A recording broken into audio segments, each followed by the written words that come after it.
భరద్వాజ్ గారు, మిమ్మల్ని చూస్తే అసలు నమస్తే చేయాలా, వణక్కం చేయాలా, లేకపోతే లాల్ సలాం అనాలా, ఇంకా జై భీమ్, జై భారత్, జై హింద్, అసలు ఎలా మొదలు పెట్టాలో అర్థం కావట్లేదు. ఒక నక్సలైట్ ఉద్యమాల దగ్గర నుంచి జర్నలిస్ట్గా, ఆ తర్వాత ఇంకా సోషల్ మీడియాలో మీరు చేసే హల్చల్, బరాబర్ భరద్వాజ్గా అవతారం, అసలు ఎక్కడ మీ ప్రస్థానం ఎక్కడ మొదలైంది సార్? అంటే మాది యాక్చువల్గా మా సొంతూరు బాపట్ల దగ్గర అండి. బాపట్ల దగ్గర కాజీపాలెం అని విలేజ్ అది. అయితే విజయవాడలో మా బ్రదర్ జాబ్ చేసేవారు. ఆయన విజయవాడ మున్సిపల్ హై స్కూల్లో టీచరు. దాంతో ఆయన దగ్గర ఉన్నాను నేను. విజయవాడలో చదువు అంతా సాగటం, విజయవాడలో కొంచెం కమ్యూనిస్ట్ రాజకీయాలు, అంటే నేను 6వ తరగతి ఆ టైంలో మేడే ఉత్సవాల్లో పాల్గొన్నాను మొదటిసారి, సిపిఐ నాయకత్వంలో. అలా నాకు మొదటిసారి కార్ల్ మార్క్స్ అనేటువంటి పేరు విన్నాను అక్కడ. అదేదో ఇంట్రెస్టింగ్గా అనిపించింది. తర్వాత విజయవాడలోనే పడమట్లో నాస్తిక్ కేంద్రం ఉండేది. నాస్తిక్ కేంద్రం బోర్డు చూసి లోపలికి వెళ్ళాను ఒకసారి. లోపలికి వెళ్ళాను. తర్వాత నేను కొద్ది రోజులు దానిలో పని చేయాల్సి వచ్చింది. అంటే నేను డిగ్రీలో ఉండగా నాస్తిక్ కేంద్రంలో పనిచేశాను. గోపరాజు రామచంద్రరావు గారి, గోరా గారి నాస్తిక కేంద్రం విజయవాడ బెంచ్ సెంటర్ దగ్గర ఉంటుంది, ఇప్పటికీ ఉంది. ఆయన పిల్లలు లవణం గారు, తర్వాత విజయం గారు, వారు నిర్వహించేవారు.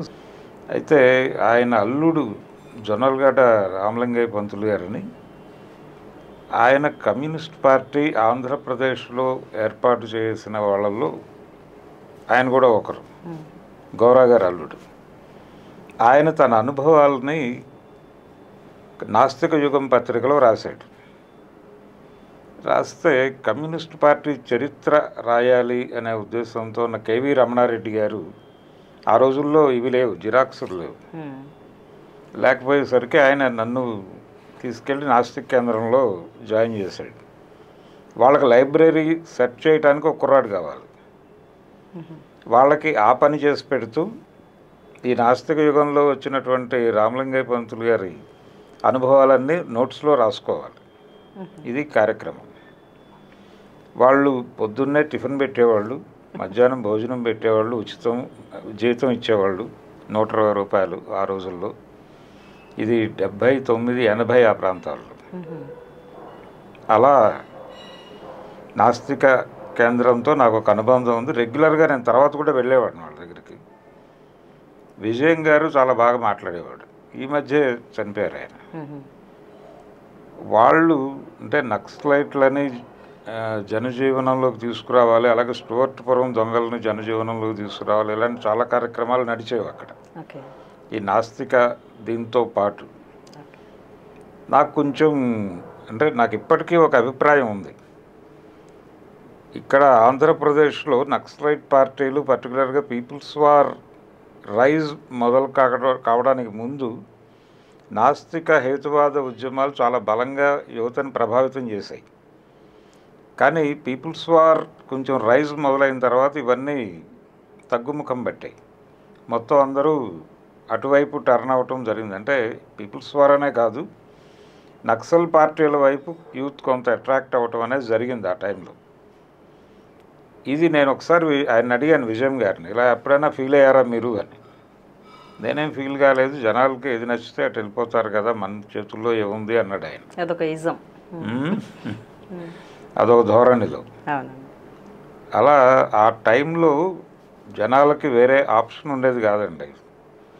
అంటే బుక్ రీడింగ్ ఉండేది, పత్రికలు చదివేవాళ్ళం, దొరికిన పత్రిక ఏదైనా చదివేయటమే పనిగా ఉండేది. దాంతో కొంచెం చర్చలు కూడా జరిగేవి, ఏది కరెక్టు ఏది కాదు అని. ఇప్పుడు అదేదో అది కొరవడింది ఈ జనరేషన్లోనే అనిపిస్తుంది నాకు. ఎందుకు ఎఫ్బీలో కూడా చర్చలు జరుగుతున్నాయి దానిలో, మీరు అంటే కొన్ని సోషల్ మీడియా ప్లాట్ఫామ్స్లో, అంటే ఆ జనరేషన్ వాళ్ళే మాట్లాడుతున్నారు ఇప్పటికీ అని నా అనుమానం. ఇప్పటి కుర్రవాళ్ళు నాకెవరు చర్చలో అంత బలంగా తగలటం లేదు. అప్పట్లో ఆల్టర్నేటివ్ ఐడియాలజీ మాట్లాడినప్పటికీ వచ్చి ఏదో పద్ధతిలో డిస్కస్ చేయడానికి ట్రై చేసేవాళ్ళు. ఇప్పుడు అంత డెమోక్రటిక్గా లేదు ప్రపంచం. ఓకే. అప్పుడు చాలా బాగుండేది వాతావరణం. అలాగే లెర్నింగ్ లైబ్రరీసు వీళ్ళు విపరీతంగా జనాలు అంటే పావలాకి పుస్తకం అద్దెకి ఇచ్చేవాళ్ళు. అది తెచ్చి చదివేయటం ఏదైనా సరే నవల కావచ్చు ఏదైనా కానీ ఆ చదువరితనం అనేది బాగుండేది అవునండి. ఆ రోజుల్లో. ఆ తర్వాత నెమ్మదిగా ఇప్పుడు బుక్ రీడింగ్ అనేది ఎప్పుడైతే తగ్గిందో డిస్కషన్ చేయడానికి పాయింట్స్ కూడా దొరకడం లేదు ప్రపంచానికి. ఏం మాట్లాడాలి అనేది ఒక కన్ఫ్యూజన్, ఈ గందరగోళం. అలా నేను నాస్తిక సాహిత్యము చదివాను, విప్లవ సాహిత్యము చదివాను. అలాగే మాకు విజయవాడ మారుతి నగర్లో ఒక లెర్నింగ్ లైబ్రరీ ఉండేది. అతను నాకు మొదటిసారి ముళ్ళపూడి వెంకటరమణ గారి పుస్తకాలు పరిచయం చేశాడు. అది నన్ను ఆయన ప్రోజ్ చాలా అట్రాక్ట్ చేసింది, విపరీతంగా ప్రభావితం చేశాడు ఆయన నా మీద. నేను మూమెంట్లో ఉండగా పీపుల్స్ వార్లో నేను పనిచేస్తున్నప్పుడు నా మీద ఒక విమర్శ ఉండేది. అంటే నేను ఒకసారి ఒక కరపత్రం రాస్తూ, అది కూడా అరవిందరావు గారి మీదే రాస్తూ, అరవిందరావు పోలీస్ గెలివికి అని రాశాను. గెలివి అని అరవిందరావు పోలీస్ గెలివికి అని రాస్తే మా కంపోజరు దాన్ని నేను తప్పు రాశాను అనుకుని తెలివి అని రాశాడు. నేను ప్రూఫ్ రీడింగ్లో మళ్ళీ అది కొట్టేసి గే రాశాను. రాస్తే అతను వచ్చి అడిగాడు, ఏమంటే నేను కరెక్ట్ చేస్తే మళ్ళీ మీరేంటి తప్పు చేయమంటారు నన్ను అని. లేదా అది పోలీస్ గెలివి అని నేను రాశాను, ఇది జగదేకవీరుని కథ సినిమాలో డైలాగు, పాత మంత్రిది తెలివి నాది గెలివి అంటాడు. ఎవరు? పాత మంత్రి ఏమో వంగర, కొత్త మంత్రి సిఎస్ఆర్ డైలాగ్ అది. పాత మంత్రిది కేవలం తెలివి ప్రభు, మనది గెలివి అంటాడు. అంటే రాజనాల అద్భుతం అంటాడు. తెలియక ఇదేదో కొత్తది, ఇంకా గొప్పది, ఇంకా చాలా గొప్పవాడు ఈయన అనుకుని ఆ విధంగా మీరు కూడా తెలివి కంటే గెలివి చాలా గొప్పది కదా అంటాడు మళ్ళీ. అందుకని ఇది వాడాను నాయన, నువ్వు అప్పుడప్పుడు దుర్గా కళామందిరానికి వెళ్ళి విజయవాడ సినిమాలు చూస్తూ ఉండని చెప్పాను అతను. ఇది జరిగిన తర్వాత మా అంటే ఎన్ వేణుగోపాల్ అని జర్నలిస్టు, ఇప్పుడు వీక్షణం పత్రిక సంపాదకుడు ఆయన. అప్పుడు ఆంధ్రపత్రికలో పనిచేసేవాడు తను అన్నాడు, అంటే పింగళి ముళ్ళపూడి వీళ్ళ ప్రభావం లేకుండా నువ్వు రాయవా అన్నాడు. అంటే నన్ను అలా ఆవహించేశారు వాళ్ళు, నేనేం చేయలేదు. ఎక్కడున్నా ఎక్కడో చోట అంటే ముళ్ళపూడి వెంకటరమణ లేకపోతే పింగళి నాగేంద్రరావు వీళ్ళిద్దరూ లేకుండా నేను మాట్లాడలేను. తర్వాత ఆత్రేయ. మరి లెనిన్ ఎంత ప్రభావం?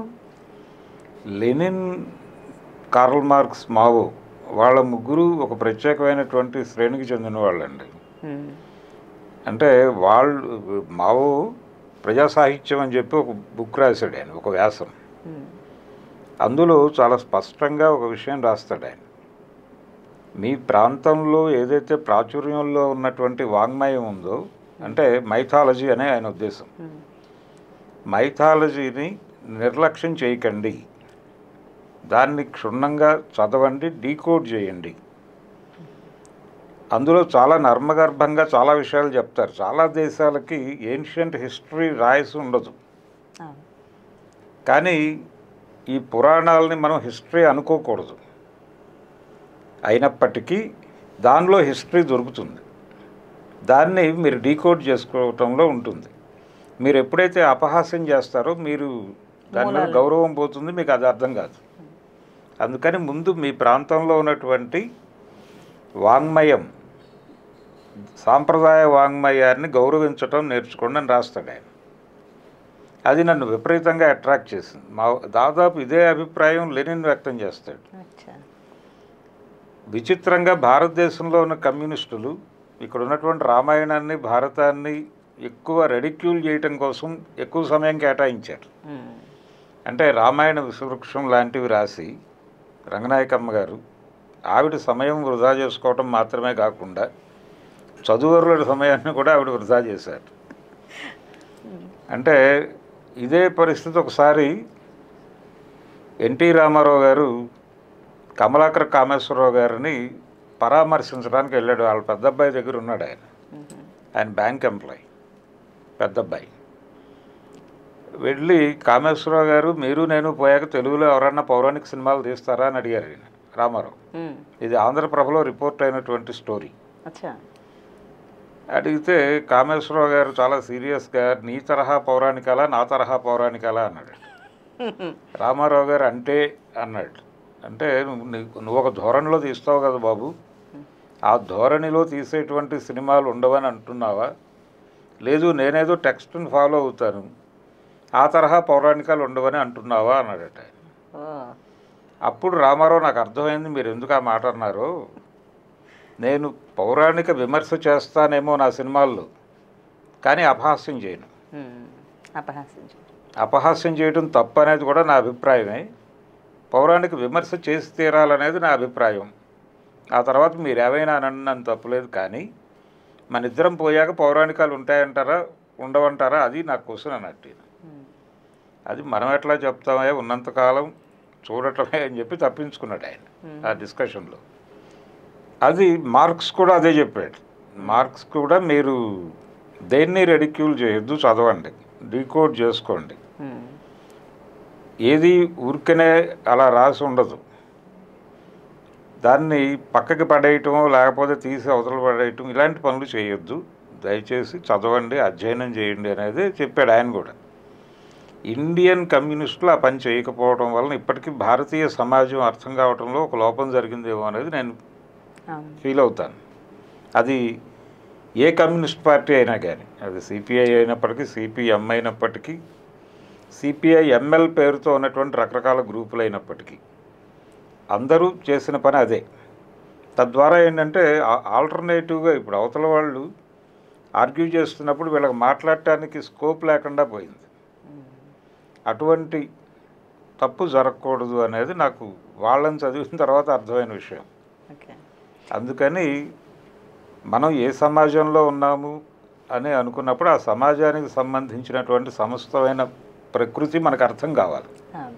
అది సాహిత్యం నుంచే దొరుకుతుంది. ఆ సాహిత్యం నుంచి తెలుసుకునే ప్రయత్నం చేసేటప్పుడు దాన్ని చులకనగానో మరో విధంగానో చూడకూడదు, గౌరవించాలి. ఖచ్చితంగా గౌరవించినప్పుడే అది మనకి అర్థమవుతుంది.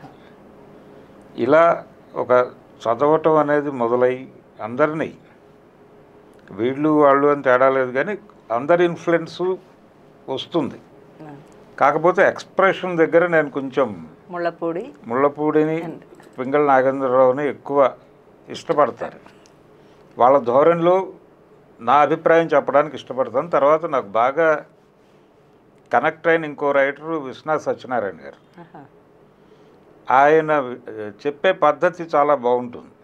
అంటే ఆయన ఒక టిపికల్ స్టైల్లో చెప్తాడు. అంటే తనని తాను అమాయకుడిగా పాఠకుడికి పరిచయం చేసుకుని నాకేం తెలియదు అయినప్పటికీ చెప్పే ప్రయత్నం చేస్తున్నాను, మీరు తెలుసుకుంటే తెలుసుకోండి లేదంటే మానేయండి అన్న ధోరణిలో చెప్తాడు ఆయన. పూర్తి ప్రజాస్వామికంగా నడుస్తుంది ఆయన.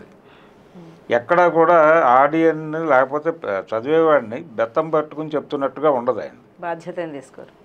లేదు, ఆయన ఏది చెప్పినా అది దుర్మార్గమా సన్మార్గమా అనేది పక్కన పెట్టేస్తే ఆయన రచనా శైలిలో ఎక్కడా కూడా ఎవరిని హర్ట్ చేయడు, హర్ట్ చేయకుండా నడుస్తుంది. చాలా గౌరవప్రదంగానే రాస్తాడు ఆయన. ఆ రాసిన విషయాలతో భిన్నాభిప్రాయం ఉంటాయి. అంటే అందుకనే ఆయన ఆత్మకథని ఆయన 25 ఏళ్ల వరకే రాశాడు, రాసి వదిలేశాడు. వదిలేసి మేఖల అని ఒక పత్రిక నడిపేవాడు ఆయన ఆ రోజుల్లో. ఆ పత్రికలో సీరియల్గా రాసి ఆపేశాడు ఆయన. ఇక్కడి నుంచి ఎందుకు రాయలేదు అంటే కరెక్ట్గా ఇదే ఏజ్లో నేను విస్తృతంగా రాయటం మొదలుపెట్టాను. రాయటం మొదలుపెట్టిన తర్వాత నా అభిప్రాయాలన్నీ నా పుస్తకాల్లోనే ఉన్నాయి కదా, ఇంకెందుకు ఆత్మకథ. దాని మీద బోల్డ్ డిస్కషన్స్ జరిగినాయి. చాలామంది నన్ను తిట్టారు, కొంతమంది పొగిడారు. ఇవన్నీ కూడా రకరకాలుగా రికార్డ్ అయినాయిగా. ఇప్పుడు మళ్ళీ నేను కొత్తగా అదంతా రాయటం ఎందుకు ఎత్తి, ఇక్కడ వరకు నేనేమిటి, ఏ ఊళ్ళో పుట్టాను, ఎలా చదువుకున్నాను, నాకేమర్థమైంది, నేను ప్రపంచాన్ని ఎలా చూస్తున్నాను, ఏ దృక్పథం నుంచి చూస్తున్నాను, నా కళ్ళజోడు ఏమిటి, అక్కడ వరకు చెప్తే చాలు. మిగిలిన కావాలో నాకు అక్కర్లేదు, మిగిలింది మీరు కావాలంటే చదువుకోండి అని సమాధానం చెప్పాడు ఆయన. ఆయన ఒకడు మహానుభావుడు.